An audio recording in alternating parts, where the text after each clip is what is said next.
hermanos que han aprendido de esto, que recuerdan más bien el tema que les están dando y cómo lo ven. Necesito opiniones antes de seguirlos saturando con información, necesito opiniones. Primero las damas, mi hermana Juanita.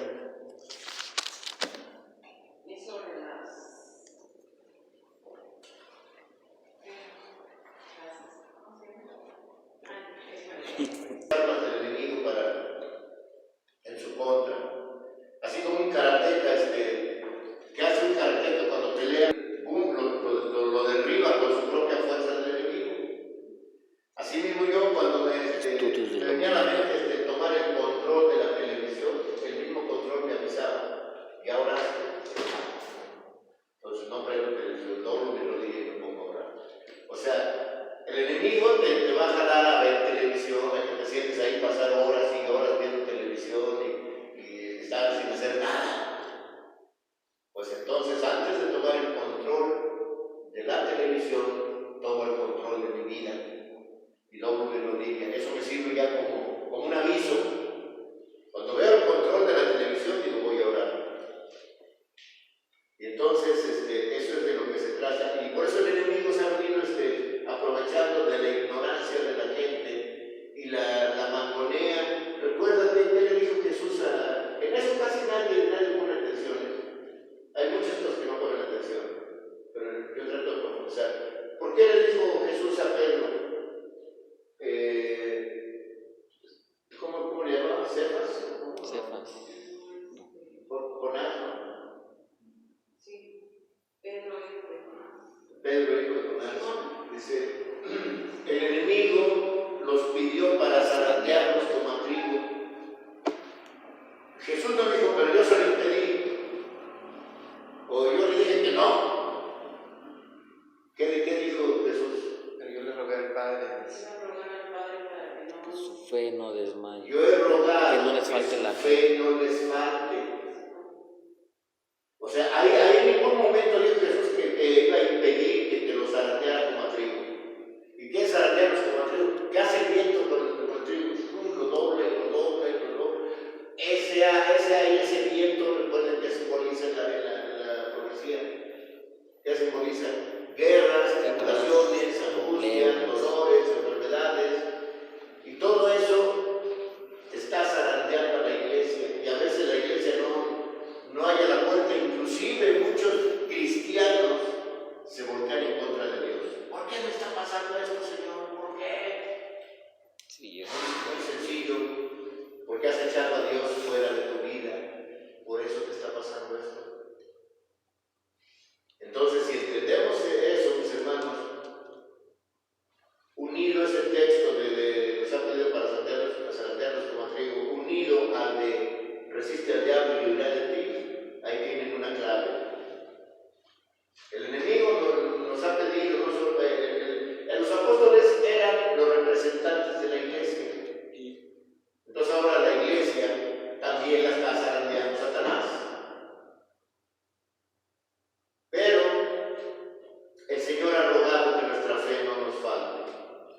Y nuestra fe entonces va a estar apegada. La fe viene por el oír y el oír la palabra de Dios. Y así entonces vamos hilando textos que nos llevan a una espiritualidad genuina. Pero andamos a veces dando golpes al aire sin saber qué hacer ni a dónde ir. Por ejemplo, ayer me decía mi esposa, no sé qué hacer, si ir otra vez a trabajar o ya no ir o dejar el trabajo, qué digo, qué les digo, qué hago. Me pregunta, me dice, ¿qué hago? ¿Qué les digo? Le digo, oye, haz lo correcto, haz lo que te mande Dios. Pero yo no tengo dudas en mi vida. Yo no tengo, ¿qué hago? ¿A dónde voy? Yo sé quién soy y a dónde voy. Y eso entonces en mí no hay confusión. Pero ahí está que sí voy, no voy, ¿qué digo? Y me dice, oye, ¿tú crees que esto haya sido de Dios o del diablo que ellos se encontraron su trabajo? Y lo podría sencillamente la misma Biblia te va a contestar. Dios no se puede contradecir. Y si tú no vas el sábado a la iglesia, ¿será de Dios o será del diablo? El diablo. Entonces sencillamente la Biblia te lo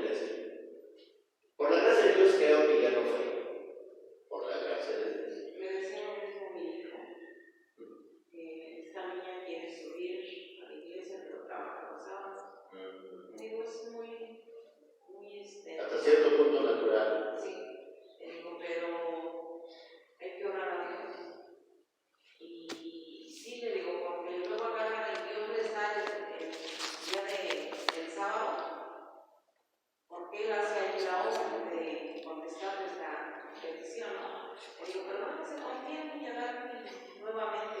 Si no es en el trabajo, es en otras cosas, pero... Y hay que orar por los dos, por Javier y su novia, porque, ojo, el enemigo podría ser que por medio de la novia también saque a Javier de la iglesia. ¿Sí? Entonces hay que orar por los dos.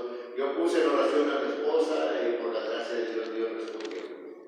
Entonces, dice que creo que ya tiene otro trabajo, pero bueno, pero dije, creo, al parecer, dice que va a descansar sábado y domingo. Bueno, bendito sea Dios. Pero entonces, tenemos que entender todo esto, mis hermanos, a profundidad. No podemos seguir siendo, perdón por la expresión, ¿no? Pero no podemos seguir siendo cristianitos. Y cristianitos me refiero a aquellos que se dicen cristianos, pero que siguen viviendo sus propias vidas en el mundo. No puedes ser cristiano de esa forma, hermano. O eres o no eres. El Señor dice claramente que no puedes servir a dos amos ni sentarte a dos mesas. No puedes sentarte a la mesa del Señor y a la mesa del enemigo. O eres del Señor o eres del enemigo. Y bien sencillo lo dice Jesús, ¿no? El que no es conmigo, en contra de mí es. Así que entonces tú decides si estás con Cristo o en contra de Cristo.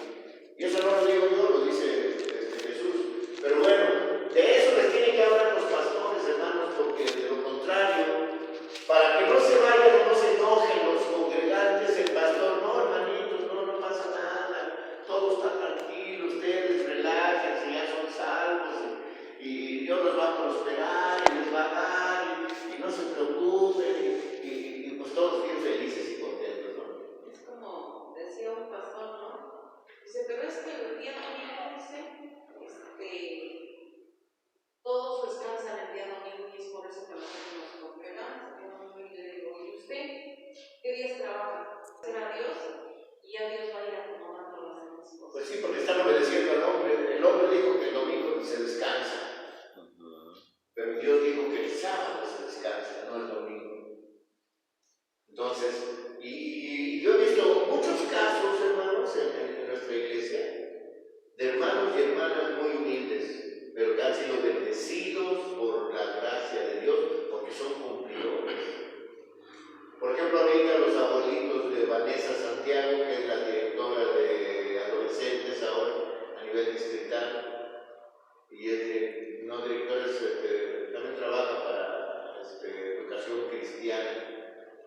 Entonces, sus abuelitos son gente de Oaxaca. Pues acá se vinieron a vivir en México, se compraron un terreno, se hicieron su casota, entró el hermano Heriberto.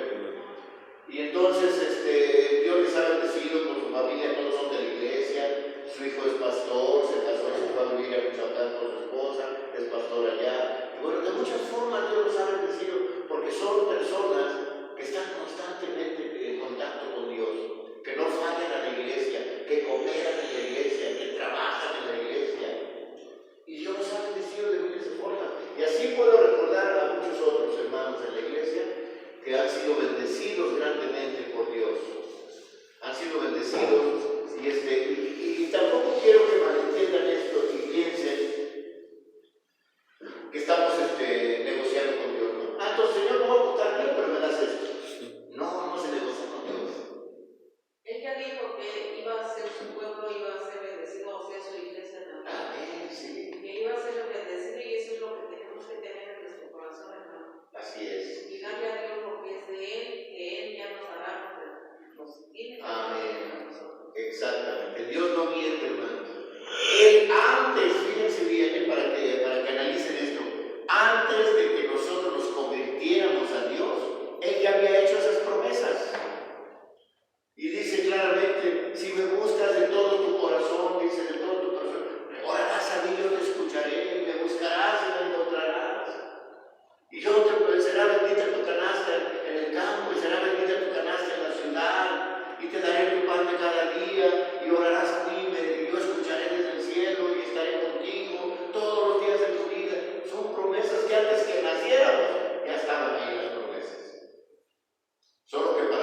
activar esas promesas. Solo tienes que rendirte ante tu Creador. Solo tienes que humillarte delante del Creador. Y el Señor se encarga, el Señor se encarga de ti. Cuando tú ores, no ores pidiendo por ti, pide por los demás, pide por tus hermanos, pide por los pobres, por los necesitados, y el Señor se encarga de ti. Entonces, es importante. Pues eso que les estoy diciendo ahorita, mis hermanos, está queriendo ser cambiado en el mundo.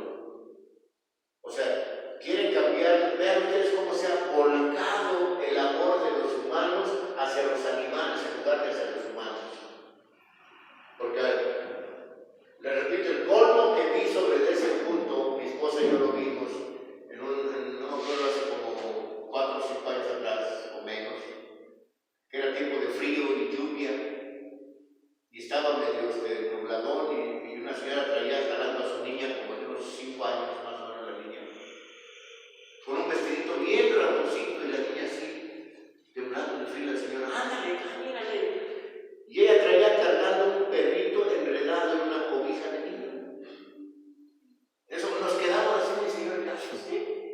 Y la niña así, temblando de frío, y se ve que se acababa de despertar, arriba traía los pelos para allá y para acá, y venía así como queriendo ver bien. Y la señora, ándale, camínale. Y el perro bien acurrucadito en la cobija del niño. Válgame Dios, eso fue el polvo. Entonces, hermanos, se cumple la palabra de Dios. La carta a los Romanos dice que le darán más gloria a la creación que al Creador. Y entonces, yo lo que quiero hacer, y creo que es también mandato de Dios, es situarnos en lo que Dios quiere que se haga. Porque recuerden que el regaño de Jesús hacia los escribas y fariseos era que no le hacían justicia a la viuda, al huérfano, al pobre.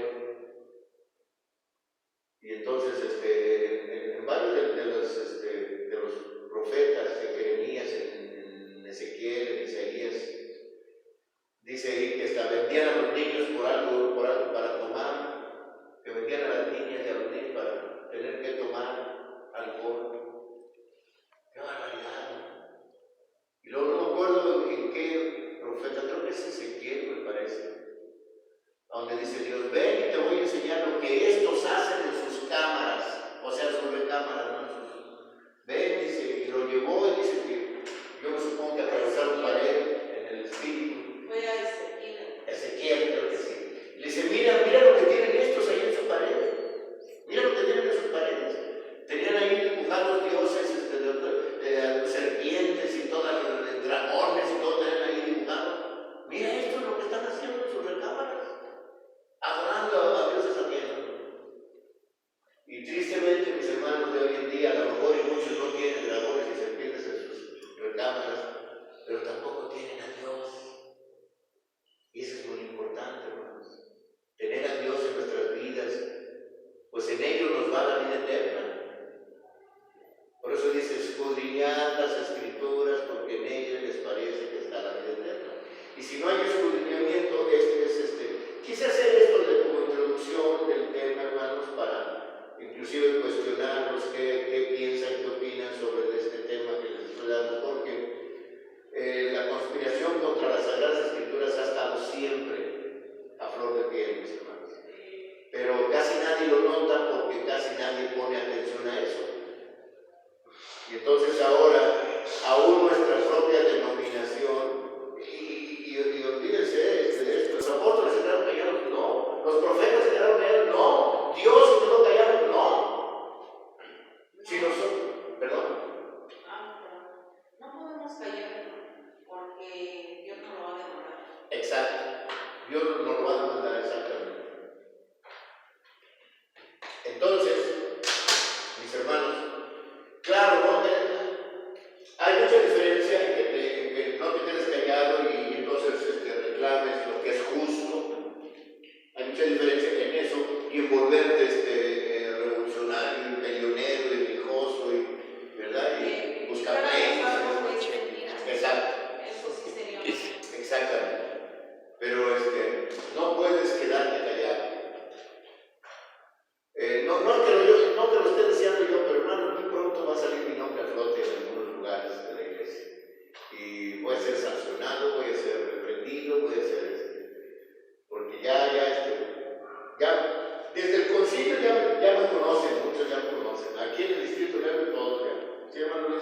Y es que no es que usted lo desee, pero como se está manejando 100% en la verdad, el enemigo va a levantar piedras. Exacto. No le parece al enemigo que alguien se maneje la verdad y entonces va a poner piedras en el camino. Bueno, pues ya una vez introduciéndolos sobre ese mismo tema, recuerden que la conspiración empieza desde querer cambiar los designios de Dios y lo están haciendo por medio de diferentes versiones. Ya versiones bíblicas, hermanos, hay tantas como religiones casi, ¿no? Hay cientos de versiones bíblicas diferentes. Y que si no tienes el conocimiento bíblico verdadero, entonces tú vas a dar por hecho lo que ahí en esas versiones se diga. Las nuevas generaciones de jóvenes, que casi no consultan la escritura, van a dar por hecho lo que lean. Te repito, ya por ejemplo, cambiaron en esto, dice Juan, el teólogo, estaba yo, dice, en la isla de Patmos el día del Señor por causa de la palabra. ¿Qué quiere decir eso? Que por predicar la palabra de Dios lo habían encarcelado en la isla de Patmos, que era como las Islas Marías. Dice, en el día del Señor. Pero ese día del Señor es que él fue llevado en espíritu a ver el futuro. Por eso escribe el libro de Apocalipsis. Ahí en la isla de Patmos escribe el libro de Apocalipsis. Es llevado en espíritu en el día del Señor. ¿Cuál es el día del Señor? La segunda venida de Cristo. La parusia. Exacto. Por eso dice en Apocalipsis 14:14, dice, vi una nube blanca, dice, sobre ella uno semejante al Hijo del Hombre, que traía una corona de oro y una hoz aguda. Eso es lo que ve en visión Juan el teólogo. Bueno, pues ahora ya cambiaron la versión, quiero conseguir esa versión para traérselas. A donde dice, estaba yo en la isla de Patmos el día domingo por causa de la palabra. O sea que ellos piensan que el día del Señor se refiere al día de reposo. Y por eso le ponen domingo. Entonces, para que todas las nuevas generaciones digan, mira, es el domingo, el día que hay que reunirnos. El domingo es impuesto por el hombre. El sábado es escogido por Dios, es elegido por Dios. Bueno, decíamos, déjenme retomo las últimas palabras de la última vez. Decíamos que el doctor Gonzalo Báez Camargo, hablando como vocero de las sociedades bíblicas, dice que estas no se atribuyen la facultad de determinar cuáles libros son inspirados y cuáles no lo son. O sea, en eso estoy de acuerdo. O sea, que ellos, como este señor, como vocero de las sociedades bíblicas, ellos dicen que no pueden decidir por sí mismos qué libros son inspirados por Dios y qué libros no lo son. He aquí sus palabras que decía este hombre, decía, cuando las sociedades bíblicas publican ediciones sin los deuterocanónicos, o sea, sin los libros apócrifos, es para responder a la necesidad de las iglesias que no los aceptan como parte del Antiguo Testamento, sin que esto signifique en modo alguno que al hacerlo las sociedades dictaminen que no solo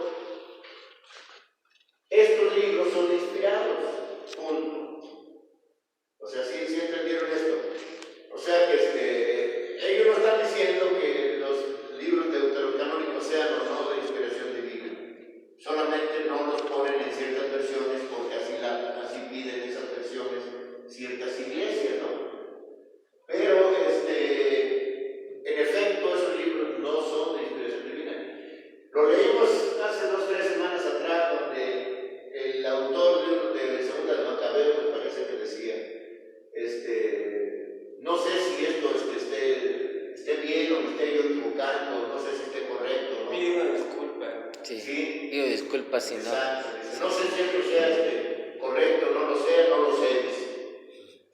Oye, un libro inspirado por el Espíritu Santo no dice eso. El Señor sabe lo que hace.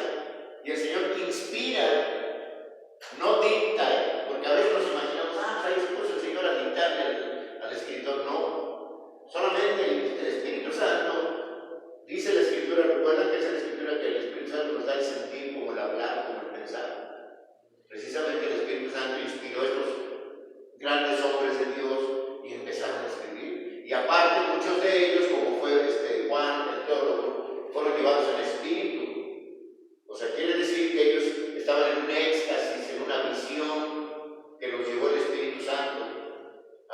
que iba a pasar, las cosas que iban a pasar. Ya ven que el libro de Apocalipsis dice, en el capítulo 6 o 7, dice, ve, yo te mostraré qué va a pasar con la gran ramera. Yo te voy a enseñar qué va a pasar con ella. Dice que su final va a llegar en un día y en una hora, ¡boom!, se va a acabar. Entonces, eso es lo que tratamos de hacer, hermanos, profundizar en la versión más original que hay ahorita a la mano, que es la Reina Valera. Y es la que quieren derribar, es la que quieren quitar, es la que quieren. En la Iglesia Católica no usan la Reina Valera.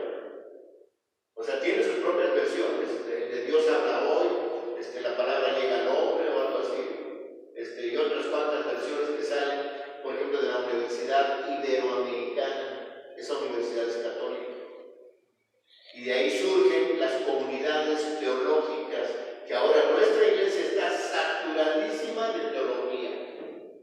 De hecho, dicen que hasta Dios es teología. Entonces, hermanos, ¿cómo vas tú a aceptar eso? Y por eso es que ya ni la palabra me dan ahí en la escuela, porque estoy sin en cambio, una hermana que es universitaria, la hermana Leticia, sin pedir la palabra habla, y dice, sí, hermano, que ellos no pueden determinar si estos libros son de inspiración divina o no lo son. Cuando publican ediciones que contienen los libros deuterocanónicos para iglesias que los aceptan, es también solo para responder a las necesidades de ellas, sin que tampoco eso implique de parte de las sociedades un dictamen que los declare igualmente inspirados que nosotros. O sea, lo que está manifestando este señor, que es de las sociedades bíblicas, es que ellos hacen las versiones y las venden para los que las quieran comprar. Si tú quieres comprar una Biblia que tenga los libros deuterocanónicos, o sea, los 7 libros apócrifos, pues la puedes comprar. Recuerden que aquí tenemos esta Biblia es católica. La Biblia de estudio es católica, trae los libros deuterocanónicos. ¿Qué cuántos son, hermanos? Son 7 libros deuterocanónicos. Entonces, para los que la quieran comprar, pero ese es el punto. Eso que está, por un lado, se está quitando de encima la responsabilidad de este hombre, de decir, no, porque nosotros no determinamos si es o no de inspiración divina estos libros deuterocanónicos. Pero sí editan Biblias por los libros deuterocanónicos, y entonces ellos ya se deslindaron de responsabilidad. Nosotros solo editamos Biblias. A unas les ponemos los libros, a otras no, para quien quiera comprarlas. Por ese lado ya se quitaron la responsabilidad. Pero nos damos cuenta de una cosa importante: están haciendo Biblias al gusto de la gente, ¿sí? Al gusto de las religiones. Ahí tenemos a los testigos de Jehová. Exactamente. La Biblia de los testigos de Jehová es mandada a ser exclusivamente para los testigos de Jehová. Y hay textos que ya han quitado, textos que han cambiado, y ellos, cuando tú les dices por la Reina Valera, no mires que dice así, es, no, aquí, mira, aquí dice que así dice en tu Biblia. Y entonces el punto es ese, lo que tenemos que entender qué está pasando en el mundo por la palabra de Dios, porque, mis hermanos, nosotros somos, ¿qué dice Pablo que somos? Embajadores De Cristo. ¿Y un embajador qué hace? ¿Habla en favor de otro país o en favor de su propio país? Por favor. Nosotros vamos a hablar en favor de otras religiones o de otras versiones, ¿no? Vamos a hablar de la versión bíblica, De la verdad. de los cánones bíblicos auténticos. Esto, mis hermanos, les va a dar también la pauta para ver y poder analizar que en algunas de nuestras congregaciones, mis hermanos, ustedes van a poder determinar qué están haciendo bien y qué están haciendo mal. No somos jueces, pero nuevamente no podemos callar. Por ejemplo, en nuestra amada hermana iglesia de Paraje, Zacatepec, ya no hay predicación en mediodía, hermanos. No que esté mal, yo no estoy criticando que esté mal, pero ¿qué es lo que debe ser primero? Prioridad de nuestras vidas, la palabra de Dios. Y así en algunas otras congregaciones de las nuestras, hermanos, ya no hay predicación a mediodía. Pero sí hay congresos, pijamadas, ¿cómo les llaman eso? Lo que pasan la noche. Eso es lo que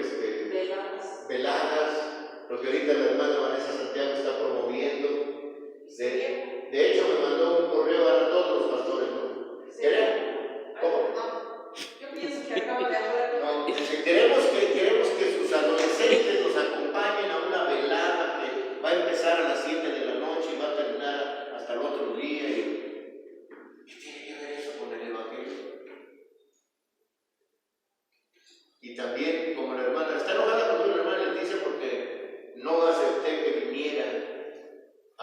Quería todo un trimestre, hermanos, que elimináramos la predicación de la mañana o la de la tarde, para que ella viniera a darnos educación cristiana. ¿Sí, hermano? Estaría bueno, ¿no? Para ver si se convierte a la verdad. Pero no escucharía la predicación.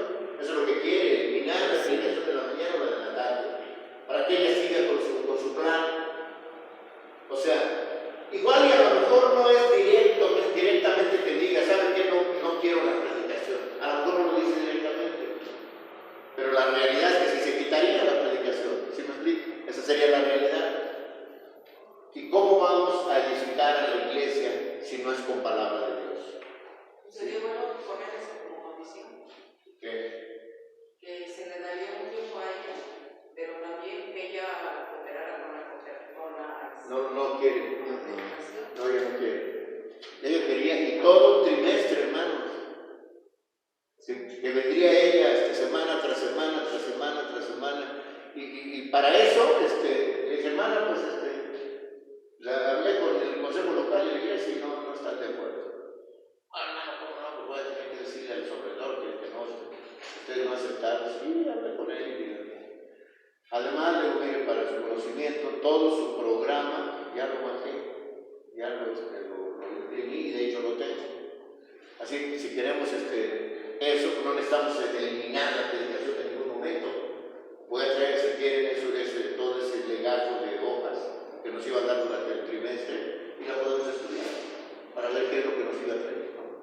Pero no podemos por ningún concepto eliminar la predicación ni de la mañana ni de la tarde. Lo que sí quiero es que ustedes varones, dicen coloquialmente, se pongan las pilas para que entonces ustedes empiecen a participar en predicaciones, que ustedes prediquen, que ustedes también den temas, porque, pues no sé, les repito, para mí, a mí me encantó el estudio de la Biblia, por eso llevo añísimos estudiando, porque me encantó absorber y estudiar. Y esto me da la pauta para conocer más de la Biblia. Porque mis hermanos, ¿cómo queremos llegar al reino de Dios si solo abrimos la Biblia una vez por semana? De hecho, nuestras vidas, hermanos, para su conocimiento, ya no deberían de depender del mundo, sino de Dios. O sea, dedicar nuestra vida. ¿Cómo lo hizo la iglesia primitiva? Sé que todos tenemos necesidades, tenemos familia, tenemos que mantener a nuestra familia, eso lo entiendo. Pero ¿cómo lo hacían? ¿Qué los de la iglesia primitiva no tendrían familia? ¿No necesitarían trabajar? Yo creo que sí, ¿no? Nomás como les decía el hermano Gerardo, se reunían diario. ¿Qué quería decir esto? Los que iban a trabajar y en lugar de llegar a sus casas, llegaban a un lugar donde se reunían todos los días. Estudiaban la palabra, la escuchaban y de ahí yo creo que ya en la noche se iban a su casa a dormir y al otro día pues a trabajar temprano, porque en aquellos tiempos no había fábricas, ni había empresas, yo creo que se iban a trabajar al campo, ¿no? Me imagino, al campo, o a pescar, ¿no? Pescadores o sembradores. Y ya después en la tardecita llegaban otra vez a la casa donde se reunían, porque no era iglesia, era una casa. Y dice ahí que entonces todos tenían todo en común y perseveraban en la oración. Yo creo que cada quien tenía su oficio, ¿no? Sí. Porque creo la suegra de Pablo era De Pedro. de Pedro, ¿verdad? ¿Hacía qué? Casas de campaña. No, Pablo era el que su trabajo era ese. Él hacía casas de campaña. No casas de campaña como las conocemos hoy, no, eran las casas o las tiendas. tetés o tití se llaman, algo así, que usaban tiendas exactamente, usaban en el desierto, y él las hacía. Por eso lo manifestó varias veces: yo no he sido carga para ustedes, yo he comido mi propio pan. Por eso él decía: el que no trabaje, pues que no coma. Yo he trabajado toda mi vida y eso está bien. Sí, entonces, les repito, ellos se reunían todos los días, escuchaban la palabra, dice que partían el pan en las casas, comían con alegría Y sencillez de corazón. Y sí, pues tenían que atender a su familia, pero yo creo que toda su familia estaba ahí también. ¿Entienden? Entonces, ya hoy en día, hermanos, para ser verdaderos cristianos, porque nuevamente vean cuántos ahora son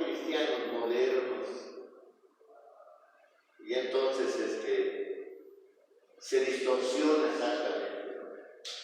La palabra de Dios nos indica, hermanos, que en el pasado había una reverencia tal en el templo de la sinagoga, o el templo más bien, una reverencia tal de que no se oía ni el ruido de una mosca, mis hermanos.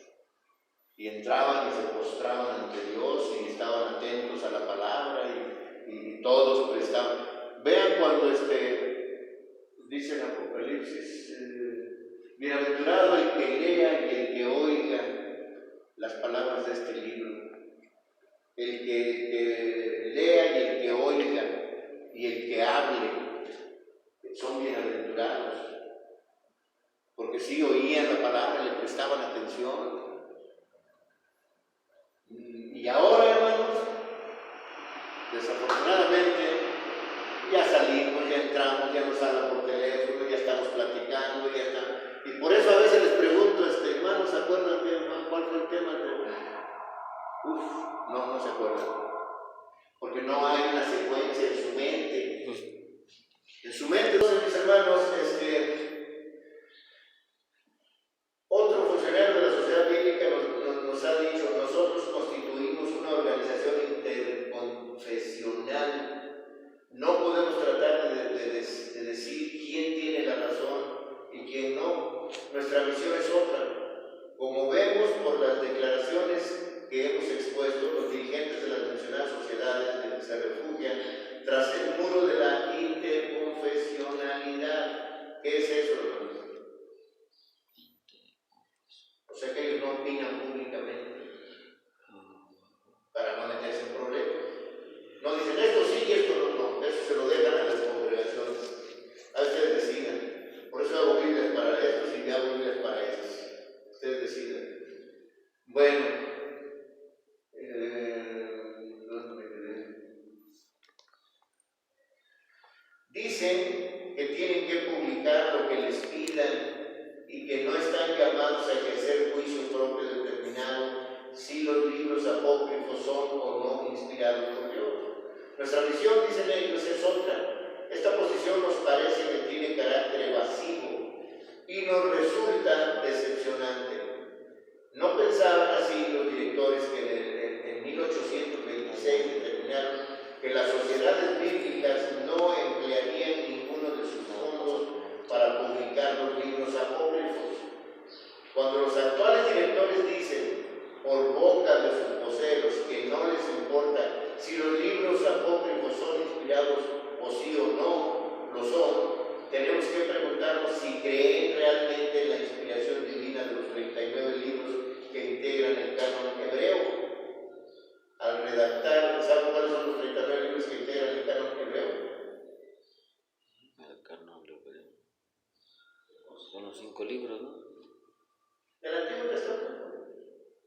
Recuerden que son 66, 39 y el resto del Nuevo. Dice, al redactar estas líneas estamos pensando en lo que dice la palabra de Dios en Jueces 2:10. Dice, a ver, vean Jueces 2:10.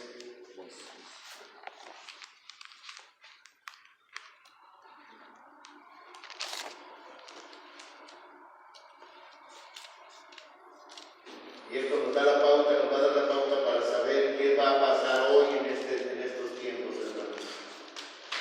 ¿Qué lo lee? Jueces 2:10. Toda aquella generación también fue reunida a sus padres, y se levantó después de ellos otra generación que no conocía a Jehová ni la obra que él había hecho por Israel.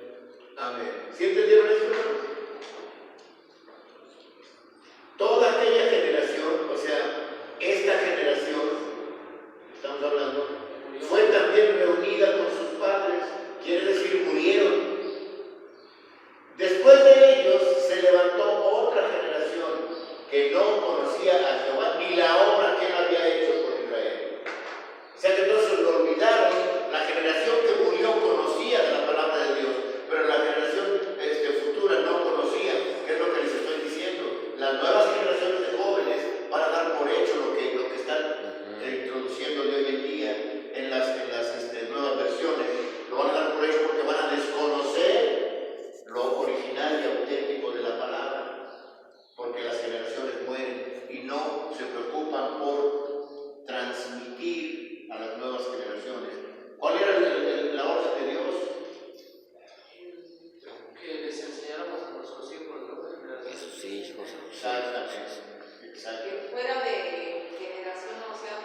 generación.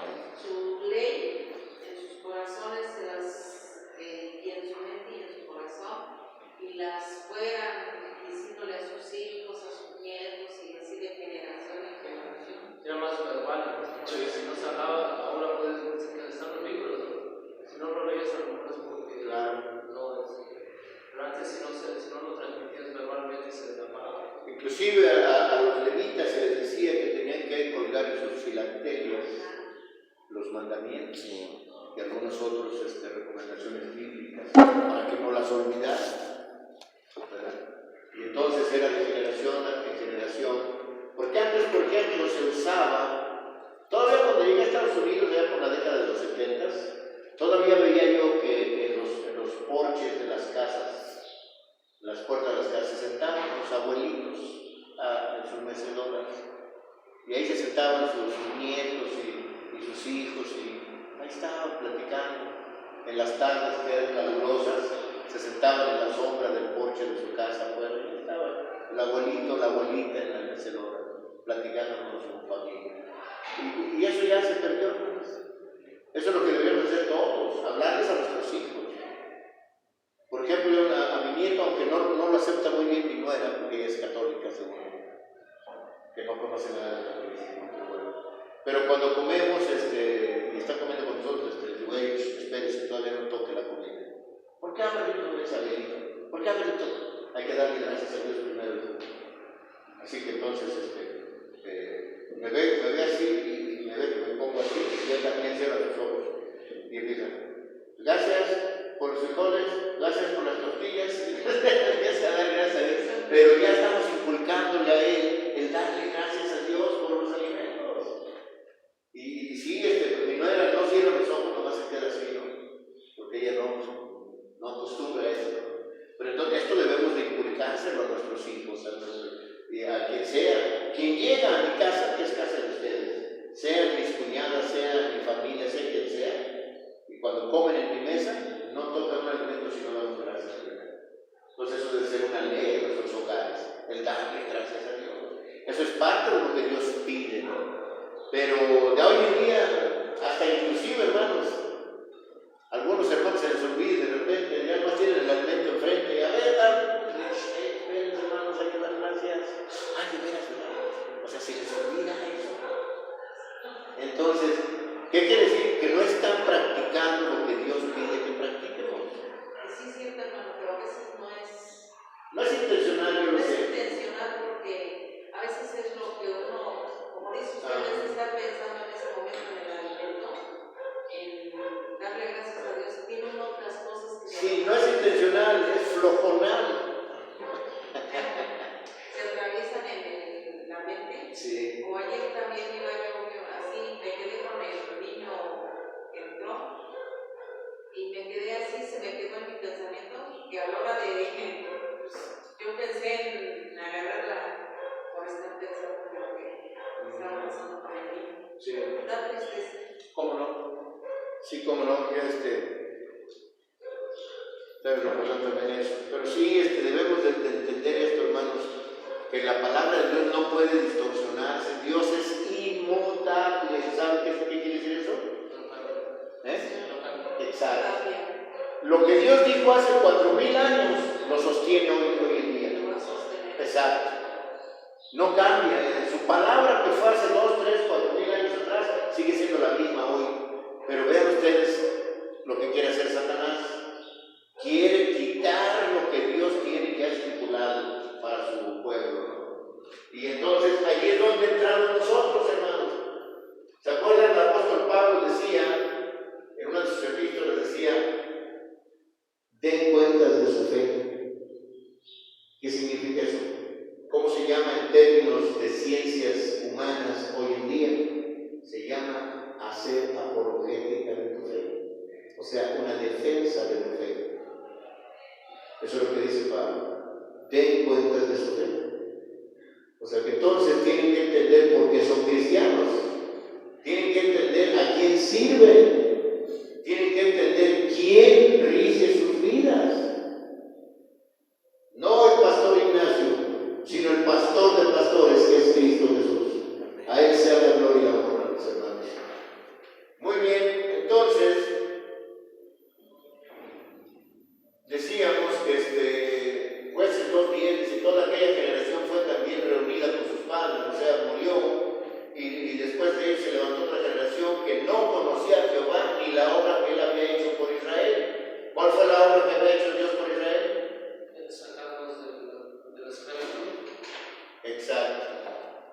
rescatarlos con brazo fuerte, decía, ¿verdad? Muy bien. Siempre, mis hermanos, hemos esperado ver en las sociedades bíblicas un baluarte de lo que implica la expresión y proclamación de las Sagradas Escrituras. En esta ocasión nos dijo el entonces secretario de la Agencia Bíblica en Cuba, doctor Joaquín González Molina, al afirmar que las sociedades bíblicas tenían por misión el velar por la pureza del Sagrado Libro. No concebimos como una institución creada por la difusión de las Sagradas Escrituras.